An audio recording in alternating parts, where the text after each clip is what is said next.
Shalom. Bapak, Ibu, dan Saudara yang dikasihi Tuhan, tiba kembali kita belajar firman Tuhan. Kita mau pelajari firman Tuhan hari ini masih dalam suasana Paskah. Puji nama Tuhan. Suasananya masih Paskah. Paskah sudah berlalu tapi suasana masih Paskah.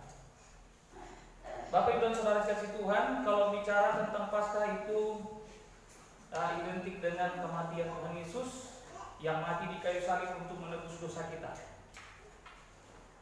Kita pelajari minggu yang lalu bahwa kalau Yesus mati dan tidak bangkit, maka sia-sialah kepercayaan kita. Jadi hari ini kita mau belajar tentang bagaimana kematian Yesus itu menjadi berarti. Puji Tuhan, menjadi berarti. Dan apa maksudnya, apa maknanya. Sekarang saya mau buka firman Tuhan untuk kita pelajari dari Yohanes.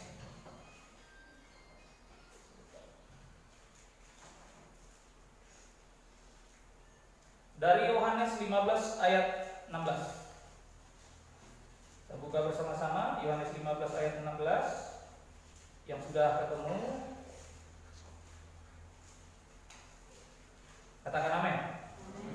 Ini ayat yang sederhana, mungkin tidak sulit-sulit amat untuk membuka ya. Kita baca dulu ayat ini, baru saya kasih nanti sedikit penjelasan. Yohanes 15 ayat 16, kita semua bangkit berdiri. Yang sudah ketemu boleh bangkit berdiri dan kita baca bersama-sama. Pada hitungan yang ketiga, 2, 3, ya. Bukan kamu yang memilih aku, tetapi aku yang memilih kamu. Dan aku telah menetapkan kamu, supaya kamu pergi dan menghasilkan buah, dan buahmu itu tetap, supaya apa yang kamu minta kepada Bapa dalam namaku, diberikannya kepadamu. Puji nama Tuhan. Kembali seperti biasa Bapak Ibu. Nah, firman Tuhan yang kita pelajari hari ini sebenarnya sangat sederhana, tetapi begitu menjurus sehingga kita perlu perhatian khusus. Puji nama Tuhan. Ya, bukan aku yang memilih kamu,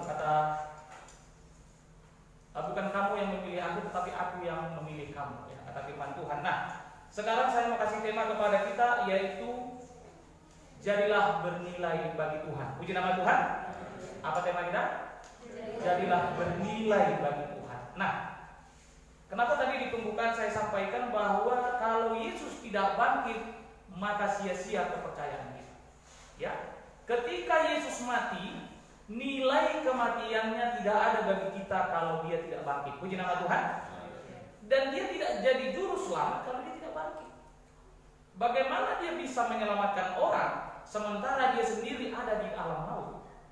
Bagaimana dia bisa membawa kabar keselamatan sementara dia sendiri ada di alam orang mati?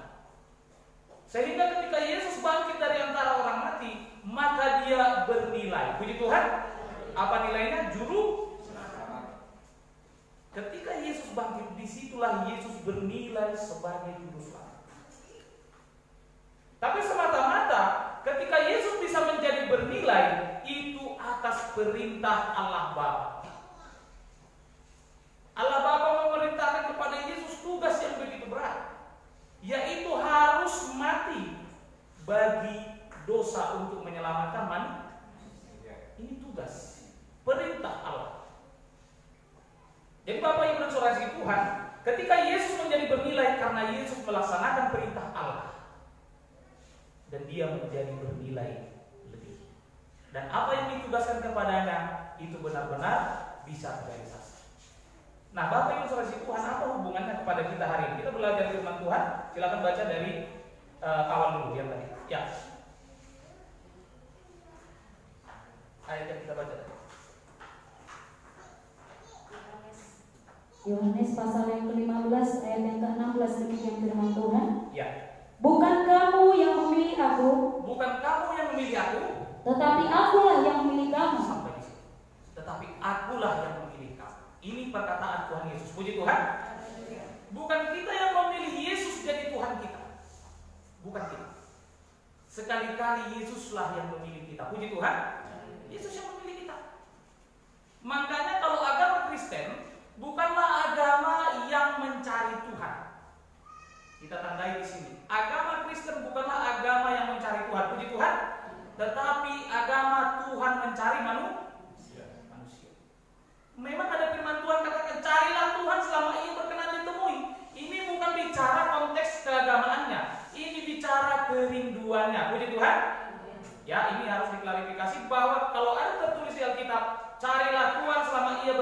ditemui, artinya dia sudah Tuhan kita tadinya.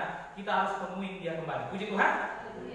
Kalau dari konteks agama Kristen sendiri, Kristen adalah agama di mana Tuhan mencari manusia.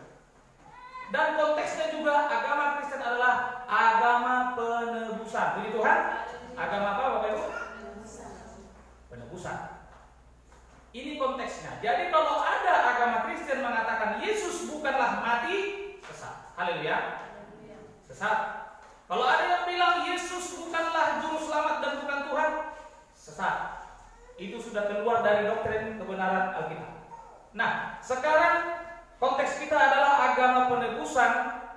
Kenapa disebut agama penebusan? Konteksnya penebusan, supaya sempurna nilai kita di hadapan Tuhan. Puji Tuhan.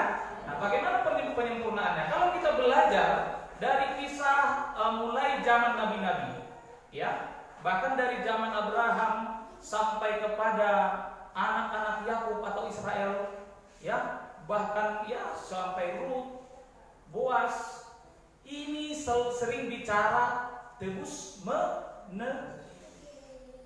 Kalau bicara tebus menebus, erat kaitannya dengan perhambaan.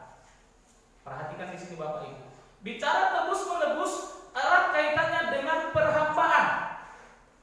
Ya, ketika seorang hamba ditebus oleh seorang yang lain, seorang merdeka menebus hamba, maka si merdeka yang menebus hamba tadi, dia berhak penuh atas hamba yang ditebusnya. Betul? Betul nggak Bapak Ibu? Ya.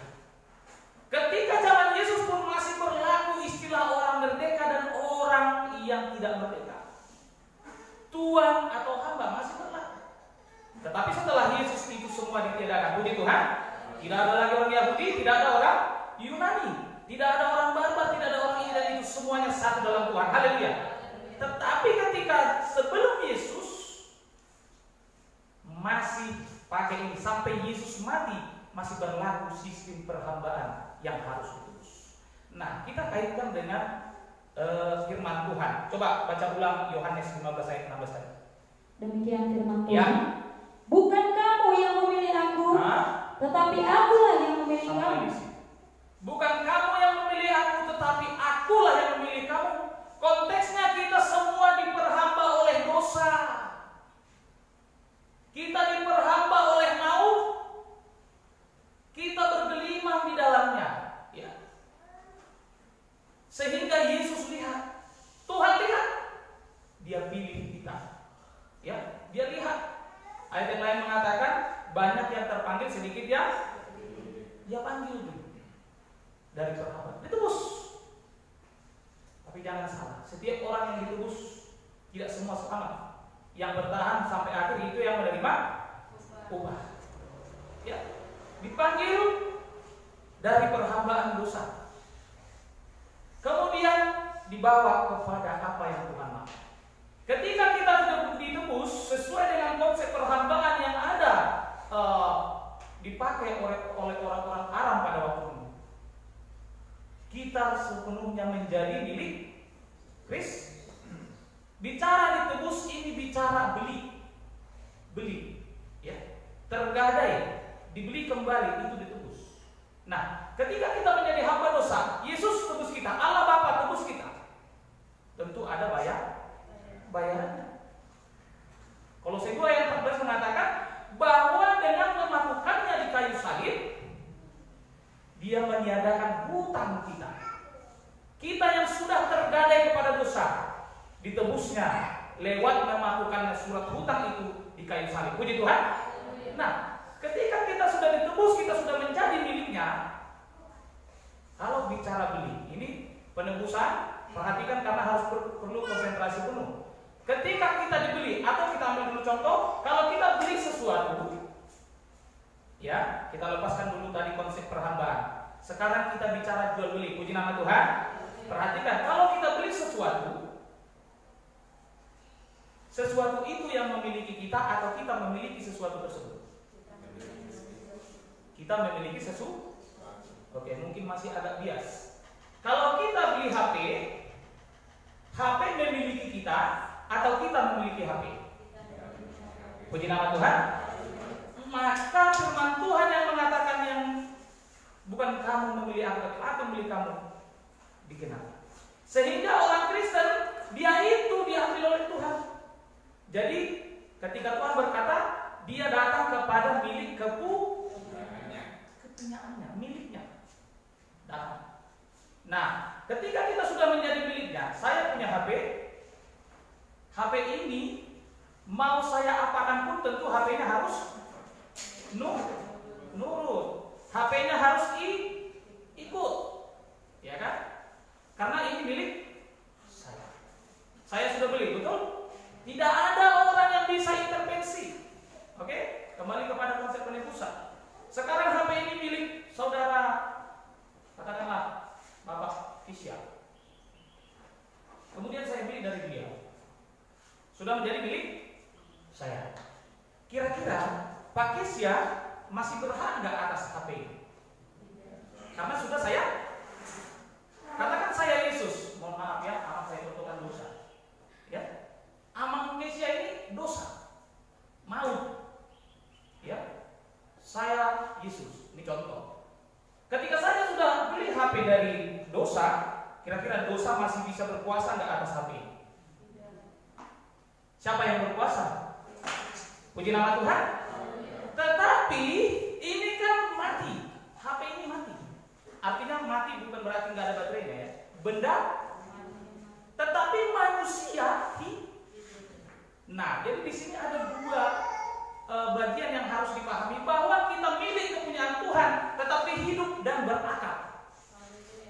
Yang menjadi PR kita, ketika kita sudah menjadi milik Kristus, apa yang dikehendaki Kristus bagi kita harus kita turuti. Haleluya. Tapi kita punya akal. Nah, ketika orang berakal, sangat memungkinkan untuk dia menentang perintah. Betul? Sangat besar kemungkinan dia melanggar perintah Tuhan. Jadi disinilah perlu firman Tuhan yang mengatakan, bukan orang yang bisa yang dia mau panggil atau dia pilih, tapi orang yang haleluya. Mau nggak kita? Mau nggak kita lakukan firman Tuhan? Kalau kita tidak mau lakukan firman Tuhan, maka penebusan yang sudah dilakukan Yesus di kayu salib batal bagi kita. Sekalipun sekarang kita semua ada di gereja ini, bahkan saya sendiri menyampaikan firman ini, kalau saya tidak taat perintah Tuhan, saya batal terima penebusan. Jadi ini perhatikan Bapak. Kemarin kami sharing dengan Bapak Gembala tentang ini juga ya. Firman yang kami sampaikan hari ini sudah sharing dengan Bapak. Sesuai dengan Matius 6 ayat 33, bahwa carilah dahulu kerajaan Allah serta maka semuanya itu apa? Apa yang mau ditambahkan itu? Baca ayat di atasnya, konteksnya itu adalah makanan, minuman, dan pakaian. Ini bicara Ulangan 28 ayat. Artinya cari dahulu kerajaan Allah, kerjakan dulu perintahnya. Haleluya. Jangan minta berkat. Tuhan sembuhkan saya. Kalau saya sembuh akan saya layani Tuhan. Ini yang menjadi pegangan saya Bapak Ibu. Makanya belum pun sempurna kesehatan mata saya kasih hati untuk melayani Tuhan. Puji Tuhan. Pertama lakukan perintah dulu, baru nanti semuanya itu. Apa itu? Berkat, kesembuhan, mujizat segala macam itu ngekor di belakang. Utamanya apa? Lakukan. Karena dalam Alkitab ini ada dua bagian Bapak Ibu. Bagian pertama itu perintah Tuhan. Bagian kedua apa? Berkat atau janji. Jadi kalau lagu-lagu kita seringkali hanya janji Tuhan yang dituntut. Tuhan tak pernah janji, asik janji aja. Janjimu seperti fajar. Jarang itu Tuhan kuatkan kami melakukan perintah-Mu. Jarang. Selalu menuntut. Ini tabiat manusia. Bahkan banyak pendeta-pendeta yang sudah terbodohi. Kenapa? Karena sedikit-sedikit ke gereja muji, sakit sehingga ada teologi kemakmuran. Umat-umat Tuhan tidak boleh miskin, tidak boleh susah. Ini sesat Bapak Ibu. Di gereja kita di sini kami selalu menekankan kepada kepada kita bahwa di gereja Tuhan tidak ada pengajaran-pengajaran di luar konteks Alkitab. Puji nama Tuhan. Nah, pelajaran kita hari ini demikian Bapak Ibu. Dua bagian Alkitab ini yang sangat bertentangan. Manusia sangat suka dengan yang namanya janji Tuhan, tetapi Tuhan sangat suka dengan yang namanya perintah. Sebaliknya, manusia sangat tidak suka dengan perintah Tuhan, tetapi Tuhan sangat setia dengan janji. Pertanyaan, sekalipun kita lupa janji Tuhan, ini perhatikan. Saya yakin percaya Bapak Ibu yang ada di dalam ruangan ini hari ini, bahkan jemaat Tuhan dimanapun berada yang ada di rumah, boleh buka Ulangan 28 ayat 1. Pasti kita lupa apa berkat yang Tuhan janjikan, betul? Betul tidak? Apa yang tertulis dalam Ulangan itu? Ya, sedikit diberkati kau di kota, diberkati kau di ladang, diberkati ternakmu, diberkati bukan Tuhan, apa lagi? Relatif lupa, nggak lengkap. Mayoritas tidak ingat semuanya, betul? Tetapi Tuhan sedih. Apa yang sudah pernah Dia janjikan, asal kita lakukan, walaupun kita nggak ingat, Dia tetap kasih. Dia sedih. Lakukan saja perintahnya. Ya. Janjimu seperti fajar pagi hari yang tiada bersinar. Tiada pernah terlambat bersinar. Seperti matahari nggak pernah terlambat bangun pagi-pagi walaupun kita terlambat bangun. Matahari setia, betul? Dicontohkan demikian Tuhan dengan janjinya. Kadang kita tertidur, kita sangka masih malam, rupanya sudah pagi. Tuhan tidak demikian. Untuk memberikan berkat kepada kita, Tuhan setia dan indah pada waktunya. Sudah waktunya pagi fajar pasti meningsih. Gak ada cerita. Demikian Tuhan atas janjinya kepada kita. Sekarang pertanyaannya, kenapa banyak umat Tuhan, tanda kutip ini umat Tuhan, belum tentu umat Tuhan yang sejati. Kita katakan umat Tuhan tidak terima berkat. Kenapa? Tidak lakukan perintah. Oh, saya sudah lakukan perintah. Saya orangnya rohani. Jangan lihat kerohanian seseorang, jangan lihat kerohanianmu kalau kau ada di gereja. Setiap orang yang ada di gereja ini semua seperti orang kudus, seperti orang benar, seperti orang yang sangat rohani. Tetapi keluar dari gereja sampai di rumah, jangan-jangan istri ditolak, adik disek, orang tua dimaki, anak dicaci, menantu dihina, mertua dihina. Jadi kalau kita mau setia di hadapan Tuhan melakukan perintahnya, ya, berkat akan mengikut. Apa rupanya perintah Tuhan? Perintah Tuhan katakan, kasihilah. Ingat hukum Taurat itu 10. Kemudian dalam Kolose tentang hubungan dalam keluarga. Hai suami, kasihilah. Hai istri, tunduklah. Jadi seringkali suami istri tidak cocok, maka jemaat menjadi hancur. Karena jemaat gereja Tuhan ini dimulai dari ring terkecil, yaitu keluarga. Kalau dalam setiap keluarga jemaat Tuhan tidak ada kasih damai sejahtera yang dari Tuhan, tidak ada buah roh, maka otomatis gereja ini pun tidak akan ada buah rohnya, tidak akan ada damai sejahteranya. Dimulai dari ring terkecil itu keluarga. Hubungan suami istri dulu. Anak orang tua itu belakang. Suami istri. Siapa yang di sini istri? Yang gadis jangan angkat tangan.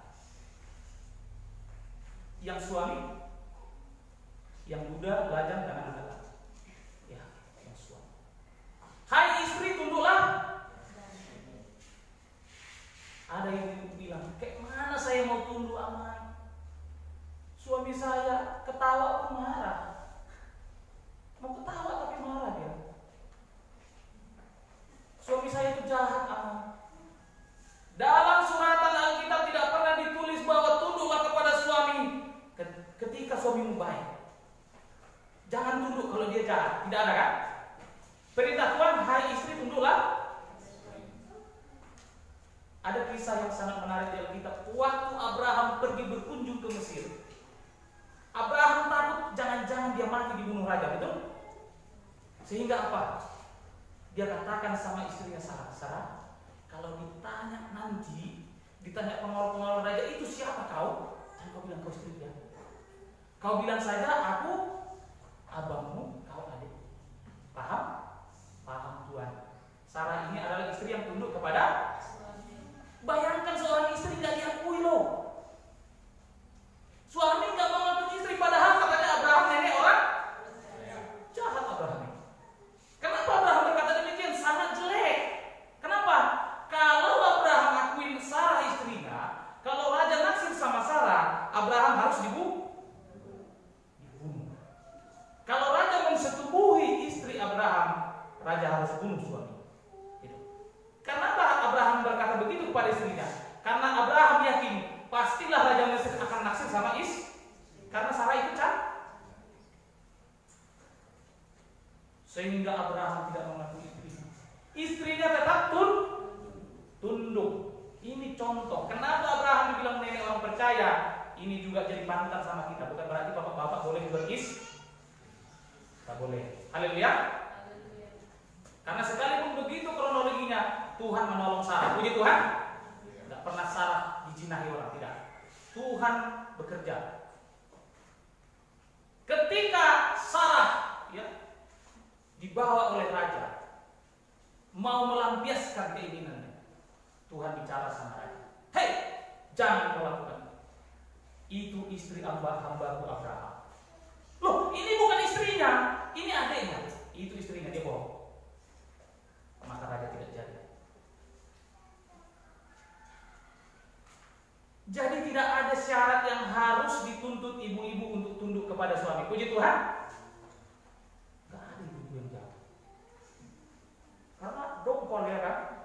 Puji Tuhan ibu-ibu. Masih sopan sih ibu-ibu. Masa itu lah betul.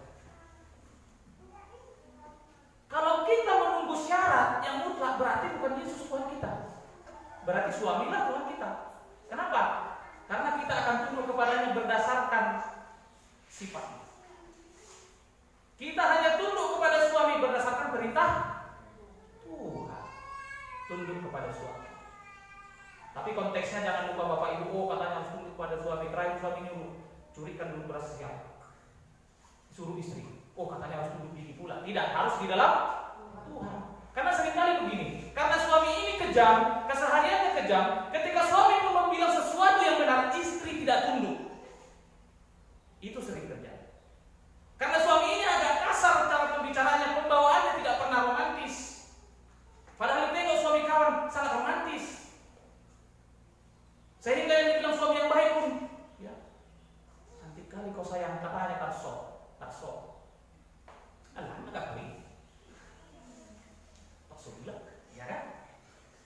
Banyak kayak gini ibu-ibu. Jadi ibu-ibu sekalian, tunduklah kepada suami. Puji Tuhan. Itu perintah Tuhan. Supaya apa? Supaya diberkati buah kandunganmu. Puji Tuhan. Aku kan sudah punya anak. Bukan kandungan apa lagi? Karena rahim ibu-ibu sekarang banyak melahirkan manusia-manusia narkoba. Betul tidak? Bukan masalah nggak punya anak. Diberkati buah kandungan ini bicara lahir anak yang menjadi berkat. Puji Tuhan. Lahir anak nanti umur 5 tahun masuk penjara, sama aja. Supaya lahir anak-anak yang membanggakan orang tuanya. Haleluya. Membanggakan Tuhan. Diberkatilah engkau di kota. Di kota itu sangat padat, nggak boleh berkerumun, nanti kena corona. Tuhan berkati, walaupun ada corona, nggak kena corona. Haleluya. Lakukan perintah Tuhan. Amin. Iya. Nah, bapak-bapak telah senang terima teh pikirnya ya kan. Nah, bapak-bapak juga demikian, kasihilah istrimu. Puji Tuhan. Istriku cerewet kamu. Ya kan? Udah jelek cerewet pula, bulat lagi. Kemana saya mau mengasihi emang? Dia itu jelek, kau yang kuat. Karena waktu nikah itu karena cantik. Kenapa kalian nikah? Karena kami saling mencintai. Pasti begitu kan? Kenapa kalian saling mencintai? Dia handsome sama. Ditanya lagi-lagi, dia so sweet gitu, ya kan? Senyumnya itu apa? Tak tahan saya. Ya. Ketika suami nggak bisa senyum lagi, kena stroke, langsung hilang cinta.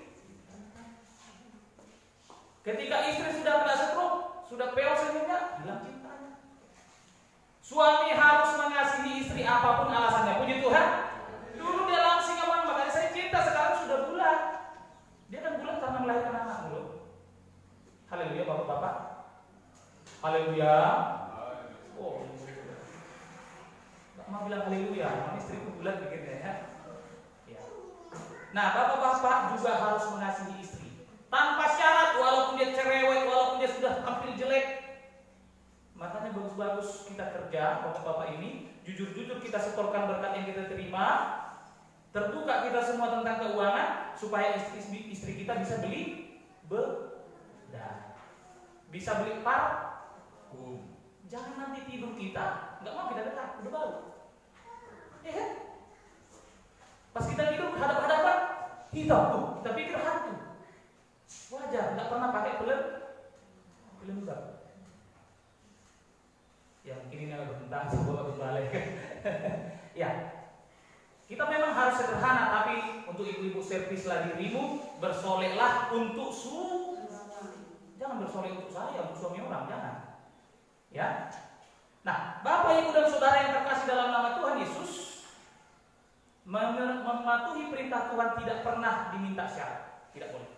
Jadi lakukan perintah Tuhan, maka kita akan menjadi suami dan istri yang punya nilai di hadapan Tuhan. Puji Tuhan. Punya nilai. Ketika kita bernilai, tadi kita dipanggil semuanya, dipanggil nih, ditebus dari perhambaan dosa, kita ditebus, kita dibawa kepada milik kepunyaan Kristus. Habis itu kita dilihat, kita suruh kasih perintah ini dan itu. Akan dilihat siapa yang melakukan perintahnya, dialah yang mendapat nilai. Dalam proses pelajaran pendidikan, ada nggak orang dapat nilai ketika disuruh kerjakan A, B, dan C tidak dikerjakan? Bisa nggak dapat nilai? Hanya orang yang mau mengerjakan tugas atau perintah gurunya, dialah yang dapat nilai. Haleluya. Sama. Jadilah bernilai di hadapan Tuhan. Supaya apa? Bukan kamu yang memilih aku, tapi akulah yang memilih kamu. Kalau Yesus panggil kita, Tuhan kasih perintah, kemudian dipilih. Bukan berarti kita semua yang hadir dalam ruangan ini tidak bisa dipilih Tuhan. Bisa. Syaratnya kita lakukan perintahnya. Puji Tuhan. Dengan setia. Ulang. Jika engkau baik-baik mendengarkan suara Tuhan Allahmu, dengan setia, melakukan dengan setia, harus setia. Lakukan perpuluhan hanya sekali, ya kan? Nah, jadi kita harus lakukan dengan setia. Banyak perintah Tuhan, berikan persepuluhan, habis itu mengasihi istri, mengasihi suami, habis itu mengasihi orang tua. Hai anak-anak, hormatilah orang tua. Hai orang tua, jangan sakiti hati anakmu. Hai orang tua, jangan sakiti hati anak. Jangan bangun-bangun merepek aja mama. Belum 2 pagi udah teriak-teriak, ayo ini yang kedua. Padahal masih jam 4. Nggak bingung nanti cari, matahari pun belum nampak. Banyak ibu-ibu yang remeng hobi. Tahu remeng hobi Bapak Ibu? Itu harus bertobat, itu dosa. Dulu ibu gembala pun gitu-gitu juga sih. Hobi dia cerewet, ngemeng aja. Ya, tapi Tuhan makin tua makin indah. Haleluya. Kalau masih ada yang demikian bertobat, haleluya. Lagi ibu-ibu yang masih muda, membangun anaknya mesti ditarik tangan di hotel. Kalau coba gimana itu? Ya kan? Kemudian ya dicubit, ditinju, dijambak, banyak kayak gini orang tua. Mama ini sering ini. Bangun, Kak. Bangun. 3 kali jam salah begitu. Nah. Wah, bangun. Baru jam bulan. Nah, kamu. Kalau nggak diambil tes dari dapur, siram mukanya. Ini menyakiti hati anak. Jangan ada orang tua yang menyakiti hati anak. Haleluya. Kenapa anak-anak sering jatuh kepada dosa kenajisan, dosa percabulan, dosa narkoba? Karena ada kepahitan kepada orang.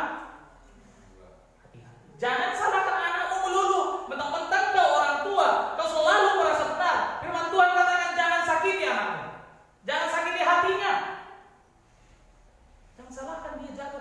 dosa. Dosa akhir zaman ini untuk kenakalan remaja itu narkoba, Bapak Ibu. Narkoba. Ya. Dosa perzinahan bagi negara ini masih ada penampungan, tapi narkoba tidak ada ampun. Jangan sakiti. Membangunnya itu bagus-bagus. Ya, tradisikanlah damai sejahtera, jangan marah-marah. Haleluya. Dan tradisikan mengutamakan Tuhan lebih dari segalanya. Mengutamakan Tuhan dalam setiap hari hidup kita. Puji Tuhan. Di gereja kita diwajibkan untuk belajar firman Tuhan setiap pagi dalam saat teduh 2 pagi. Tapi kalau misalnya saya tanya sekarang siapa yang 2 pagi tadi pagi, pasti yang angkat tangan cuma sedikit. Sekarang saya nggak susul, nggak usah angkat tangan.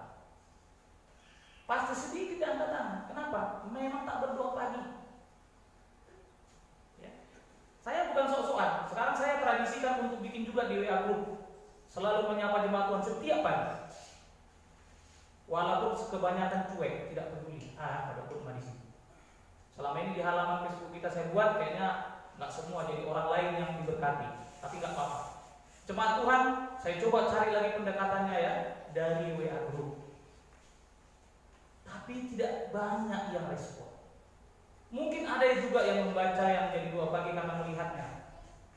Diberkatilah mereka. Tapi kebanyakan tidak peduli. Nah, ini mulailah hari kita dengan belajar firman Tuhan. Puji nama Tuhan. Itu perintah Tuhan loh. Bacalah kitab suci, doa ya. Baca, doa. Lakukan mulai yang ringan-ringan dulu, baru nanti yang berat. Perintah terberat itu amanat agung Tuhan Yesus. Pergilah, beritakanlah Injil keselamatan. Percaya dibaptis tugas paling berat. Nah, kembali kepada konteks kita tadi. Baca dulu ayat selanjutnya. Bacaan selanjutnya. Dan aku telah menetapkan kamu supaya kamu pergi dan menghasilkan buah. Ini supaya apa? Pergi dan menghasilkan buah. Terus? Dan buahmu itu tetap. Sampai di situ. Dan buahmu itu tetap. Tadi dalam Ulangan katanya harus setia. Itu artinya buah tetap. Pohon nampak dari buahnya. Kalau kita di gereja ini pasti semua orang melihat dari luar sana, atau orang yang melihat tayangan ini, orang-orang kudus semua yang bakar ya. Rupanya sampai di rumah langsung melawan sama orang tua. Gosok baju kita, aku terus. Bersihkan rumah kita, melawan, langsung bikin dosa. Ya. Buah kita itu tetap. Puji Tuhan. Kalau di gereja kita tampak seperti anak Tuhan, di rumah pun harus tampak juga seperti anak. Maka kita menjadi anak Tuhan yang sungguh. Jangan menjadi jauh-jauh kita. Jadi tidak sadar. Akhir-akhir zaman ini tidak sadar orang, tidak sadar pelayan-pelayan, tidak sadar jemaat Tuhan bahwa dirinya sedang bersandiwara. Di gereja kudus-kudus, sopan-sopan, haleluya, haleluya om. Gak jauh dari gereja dan masih di batang sawit di sana sudah menceritai orang, sudah menjelekkan kawan. Hati-hati Pak, ini nipu diri sendiri. Ya, lakukan perintah Tuhan baik-baik, jadilah orang yang rohani yang sejati. Puji nama Tuhan. Bukan dulu Yakobus, Ya, satu orang buka Yakobus 3 ayat 13. Ada berapa? Ya, satu orang buka di 1 Korintus 1 ayat 26. Ya, ini walaupun banyak ayatnya, ini sebentar saja supaya jelas. 1 Korintus 1 ayat 26. Nanti yang Yakobus siap ya. Yakobus 3 ayat 13. 1 Korintus 1, silakan.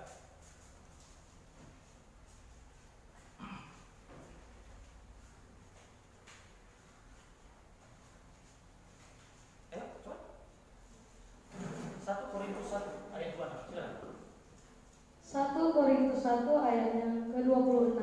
Iya.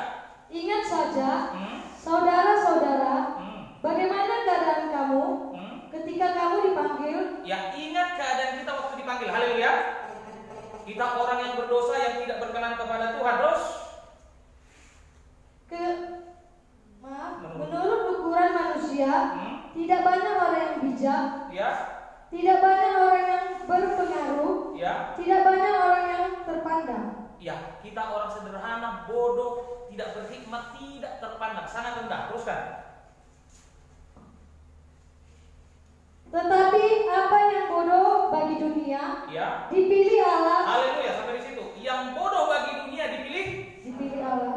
Bodoh bagi dunia itu kita. Bagi orang dunia kita bodoh, tapi dipilih Allah. Terus Untuk memalukan orang-orang yang berhikmat. iya, memalukan orang-orang yang berhikmat. Terus Dan apa yang lemah bagi dunia, dipilih Allah untuk memalukan apa yang kuat. iya, teruskan. Dan apa yang tidak terpandang dan yang hina bagi dunia, Ya, dipilih Allah. ya, Bahkan apa yang tidak berarti, ya. dipilih Allah untuk meniadakan apa yang berarti. Puji nama Tuhan. Haleluya. Saya jelaskan sedikit bahwa di sini jelas dibutuhkan nilai. Puji Tuhan. Kita dipanggil adalah orang yang tidak terkira, yang tidak layak, tidak terpandang, sangat bodoh. Tetapi kita dipilih Tuhan. Kenapa? Karena kita punya nilai. Kalau kita tidak mau melakukan perintah Tuhan ke depan, nilai yang sudah pernah ada akan hilang. Tentu kita harus melakukan perintah lagi supaya kita lebih bernilai di hadapan Tuhan. Puji Tuhan. Baca terus. Ayat ke-29. Ya. Supaya jangan ada seorang manusia pun yang memegahkan diri di hadapan Allah. Iya, jangan ada yang megahkan diri. Terus ayat 30. Tetapi oleh Dia kamu berada dalam Kristus Yesus. Iya, oleh Dia kamu berada dalam Kristus Yesus. Yang oleh Allah telah menjadi hikmat bagi kita. Iya, oleh Allah telah menjadi hikmat. Artinya pengertian, pengetahuan. Yang tadinya kita bodoh, sangat bodoh bagi dunia. Karena kita ada dalam Kristus, kita menjadi orang yang berhikmat di dalam Tuhan. Puji Tuhan. Maka hikmat yang dari Tuhan itu hanya kena kepada orang-orang yang Tuhan berkenan kepadanya. Hanya kena kepada orang-orang yang mau melakukan perintah Tuhan. Puji Tuhan. Teruskan sedikit lagi sampai ayat 30. Ia membenarkan dan meluruskan dan menebus kita. Iya. Ia apa ulang membenarkan? Ia membenarkan dan meluruskan dan menebus kita. Kita dibenarkan. Kalau sudah dibenarkan, itu biasanya salah. Namanya dibenarkan. Berarti tidak benar. Kita yang tidak benar dibenarkan. Artinya walaupun kita berdosa tidak layak bagi Tuhan, dibenarkan. Habis itu apa? Dikuduskan. Habis itu ditebus. Ini langkah-langkah. Dibenarkan, dikuduskan, ditebus. Habis itu disuruh lakukan perintah. Haleluya. Kalau sudah lakukan perintah baru menjadi bernilai di hadapan Tuhan. Ya. Nah, ini adalah momen di mana sebentar lagi kita akan menerima memperingati turunnya Roh Kudus, ya. Atau hari Pentakosta. Tidak lama lagi 40 hari sejak kebangkitannya Yesus akan ada di dunia menampakkan diri. Jadi ini masih momen Yesus menampakkan diri. Puji Tuhan.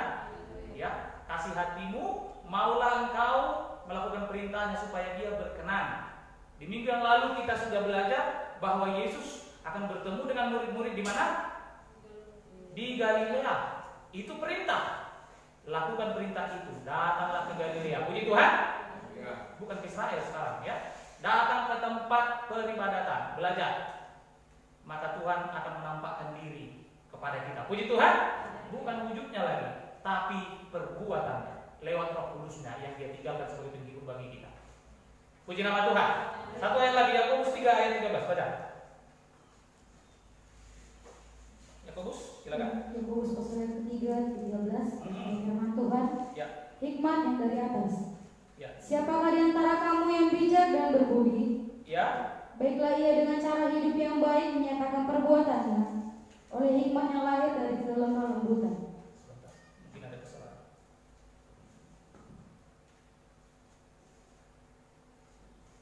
Bukan Yakobus, ya. Galatia, coba buka Galatia.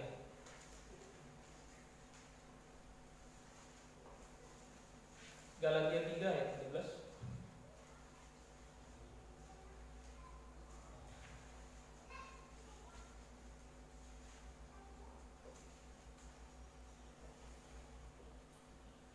Ya, silakan. Galatia 3 ayat 13. Galatia pasal yang ketiga 13 dan firman Ya. Tuhan. Kristus telah menebus kita dari kutuk hukum Taurat. Ya, Kristus telah menebus kita dari kutuk hukum Taurat. Puji Tuhan. Teruskan. Dengan jalan menjadi kutuk karena kita. Teruskan. Sebab ada tertulis. Terkutuklah orang yang digantung pada kayu salib. Terkutuklah orang yang digantung pada kayu salib. Jadi Yesus sudah menebus kita dari kutuk yang terjadi oleh hukum Taurat.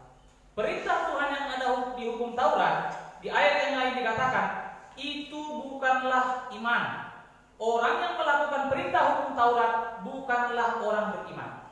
Ya, di garis bawah di sana. Puji Tuhan. Tetapi orang yang melakukannya akan diselamatkan karenanya. Karena melakukan. Jadi konsep penebusan tidak bisa terjadi kalau kita hanya berpegang kepada hukum. Konsep kekristenan itu konsep penebusan, konsep pembelian Tuhan dari maut kepada terangnya yang ajaib. Tidak akan terjadi bagi kita kalau kita hanya berpegang pada hukum Taurat. Sehingga dalam Roma 7 dikatakan hukum Taurat itu dimatikan. Karena di pandangan Kristus ada pernikahan rohani. Tuhan itu pada posisi sebagai pengantin pria atau mempelai pria surgawi. Jemaat Tuhan itu adalah mempelai wanita. Sehingga Yesus sebagai mempelai pria harus membunuh atau mematikan mempelai pria sebelumnya, yaitu hukum. Karena sebagaimana Daud menikahi Abigail yang istri siapa Abigail itu?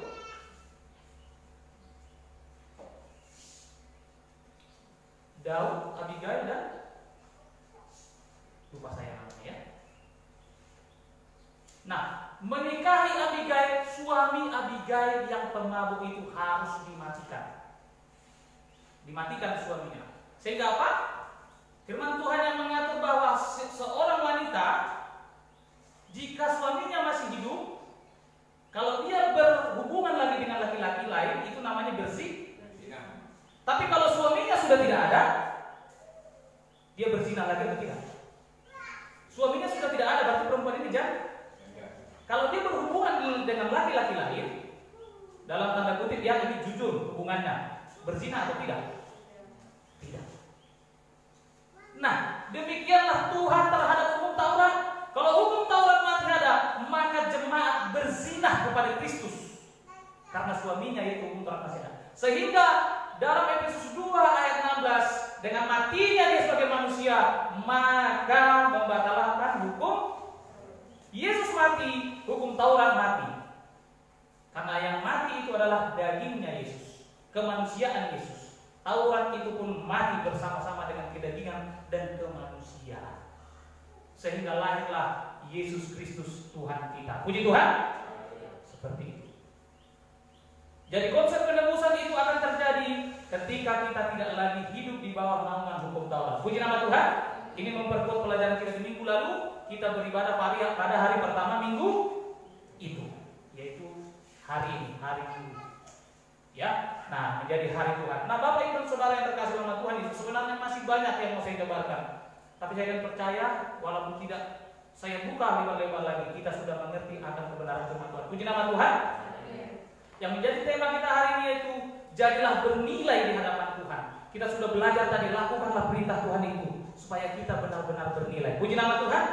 Saya sudah timbul tadi hubungan suami istri, anak orang tua, ya. Ini harus kita pegang teguh supaya kita bernilai di hadapan Tuhan. Supaya ketika Tuhan nanti mau angkat orang-orang yang menjadi penghuni surga, kita terpilih. Puji nama Tuhan. Kembali ke ayat yang kita supaya kita teguh.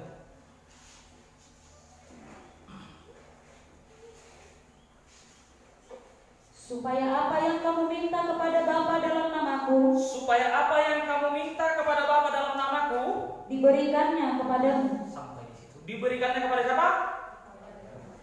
Kalau kita minta sama Bapa, pasti itu bicara berkat, kesembuhan, damai sejahtera, perlindungan, betul? Akan diberikan Allah kepada kita. Syaratnya lakukan perintahnya. Puji Tuhan. Syaratnya jadilah bernilai, maka semua akan dikabulkan. Haleluya. Demikian firman Tuhan. Tuhan Yesus memberkati firman-Nya kepada kita. Haleluya. Kita semua bangkit berdiri, kita angkat satu